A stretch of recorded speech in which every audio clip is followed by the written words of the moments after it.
आपका है और गणेशगंज गाँव गाँव का नाम है। हाँ। तहसील तहसील पिपलोदा। तहसील पिपलोदा से आप लोग करते हैं। सर आपका क्या नाम है? राम। राम।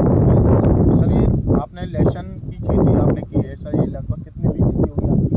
ये लगभग यहाँ पे तो 2 बीघा ही लहसुन है। 2 बीघा की बाकी दूसरे खेत में बाकी दूसरे खेत 6 बीघा लगभग है टोटल।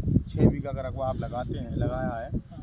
तो सही लहसुन में आपने कृषिधन कंपनी का प्रोडक्ट का उपयोग किया था? जी बिल्कुल, और केबीसी का जिप्सम भी डाला हमने। जी। बाकी ऑर्गेनिक खेती, ऑर्गेनिक खाद ज़्यादा यूज़ करते हैं। अच्छा, मतलब आपने दंगल केवीसी का फ्रॉम का भी उपयोग किया है हाँ।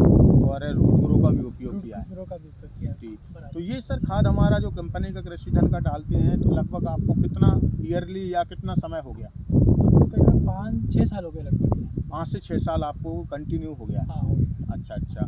तो सर इसमें आपने प्रोडक्ट के डालने में क्या बेनिफिट्स आपको दिख रहे हैं कि या ज़मीन से बेनिफिट्स दिख रहे हैं कि फसल के अकॉर्डिंग के बेनिफिट्स दिख रहे हैं? नहीं, फसल के अकॉर्डिंग माल का जो उपज है जी। वो भी अच्छा निकल रहा है।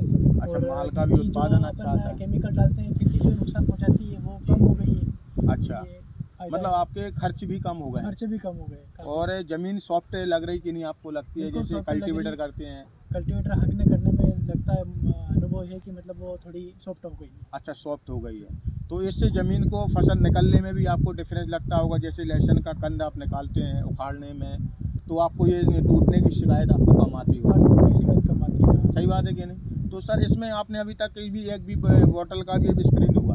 हाँ नहीं, अभी तक फिलहाल किसी भी, ना तो थ्रिप्स का हुआ, ना ना फंगीसाइड का हुआ, किसी का नहीं हुआ। अभी केवल आपने केवल फर्टिलाइजर का ही उपयोग फर्टिलाइजर्स का जमीन से किया है। दिया है वही। तो देखिए सर आपका ये लहसुन है, आप लहसुन का कंद भी देखिए कि लहसुन का कंद में आप संतुष्ट है, मोटापन देखिए, आपका फुटाव देखिए हाँ। और ग्रोथ भी देखिए। हाँ। तो इससे आपको ये अनुभव लगता है कि सर ऑर्गेनिक खेती करना चाहिए? करना चाहिए, बिल्कुल करना चाहिए। सभी किसान भाइयों को भी करना चाहिए ताकि वो काफ़ी बेनिफिट रहे उसमें। हाँ जी, अपन यही चाहते हैं कि देखो सर केमिकल से लगभग छुटकारा तभी होगा जब आप सभी लोग सहयोग करेंगे। बिल्कुल बिल्कुल। और क्या है कि किसान भाई सब लोग केमिकल की ओर ज़्यादा ध्यान देते हैं, ऑर्गेनिक की लोग कम ध्यान दे पाते हैं। हाँ। तो अपना यही अनुभव कहते हैं कि सर देखो आपने प्रैक्टिकल कर रखा है, हाँ, वो आप रेगुलर कम से कम 5 साल से रेगुलर डाल रहे हैं बिल्कुल डाल रहे हैं। और एक ही कंपनी का उपयोग कर रहे हैं, मतलब आप केवीसी कंपनी से संतुष्ट तो हैं? संतुष्ट है बिल्कुल, 100%। सही है कि नहीं? हाँ। तो हम यही कहते हैं कि सर आप ऑर्गेनिक खेतियों को बढ़ें तो केमिकल को छुटकारा पाएँ, क्योंकि देखो बीमारी का भी अटैक कम गिरेगा हाँ। और भविष्य बनाने का भी फायदा और ज़मीन को बचाने का काम भी है कृषि काम भी को करते हैं। ऑर्गेनिक खेती की ओर बढ़े। और बहुत बहुत धन्यवाद सर।